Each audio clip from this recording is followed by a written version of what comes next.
ഇനി വീണ നായർ. വീണ വരും.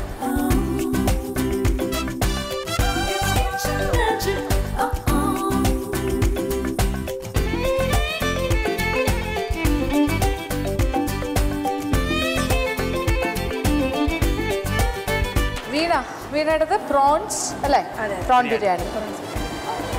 വളരെ എന്താ പറയാ, ഭയങ്കര യെല്ലോ, ബ്രൈറ്റ് യെല്ലോയിലാണ് ഇരിക്കുന്നത്. മഞ്ഞൾപ്പൊടിയുടെ നിറം മാത്രമല്ല അല്ലേ? അല്ല, മഞ്ഞൾപ്പൊടി ഇട്ടിട്ടില്ല. ഇല്ല. അപ്പോൾ ഇതൊരു കളറാണ്. അത് മെയിനായിട്ട് നമ്മൾ ഇത്രയും കുറച്ചുകൂടെ കളർ വരാൻ കാരണം ഈ വെള്ളം ചൂടാക്കി തിളപ്പിച്ചിട്ട് ഒഴിക്കുകയാണ്. അപ്പം അതിനകത്ത് മസാല കുറച്ച് നമ്മൾ എടുത്തതിൻ്റെ ബാലൻസ് ഈ വെള്ളത്തിൽ മിക്സ് ചെയ്യുന്നുണ്ടായിരുന്നു. അപ്പം അതും അതിൻ്റെ മഞ്ഞ കളറാണോ? അല്ല അല്ല, അതുകൂടെ പിടിച്ചിട്ടുണ്ട്. പിന്നെ ഈ കേസരി പൗഡർ ചേർത്തു. കേസരി കളർ അത് ഒരു നുള്ള് ടോട്ടലി ചേർത്തിട്ടുണ്ട്. നോക്കട്ടെ.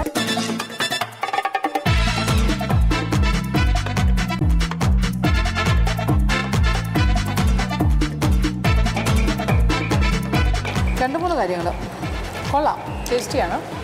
ഇച്ചിരി ഉപ്പാകാം, പിന്നെ പുളി ഇച്ചിരി കൂടെ കുറയാം. ഇത് കുറച്ച് സ്പൈസിയാണ്. എരിവ് ഇച്ചിരി കൂടുതലാണ്, പുളി ഇച്ചിരി കൂടുതലാണ്, ഉപ്പ് ഇച്ചിരി കുറവാണ്. പക്ഷേ ഇത് ഈ പറയുന്ന മൂന്ന് കാര്യങ്ങളും ഒന്ന് ബാലൻസ് ചെയ്താൽ നല്ല എക്സലൻ്റ് ആയിട്ടുള്ളൊരു ബിരിയാണി.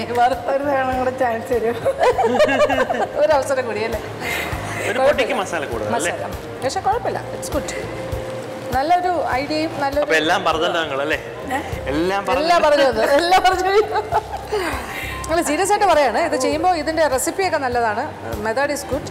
പക്ഷെ നമ്മളുടെ ഭാഗത്തുനിന്ന് കുറച്ച് ശ്രദ്ധയുണ്ടെങ്കിൽ ഉപ്പിൻ്റെ അരിയൊക്കെ നമുക്ക് നോക്കുമ്പോൾ അറിയാമല്ലോ.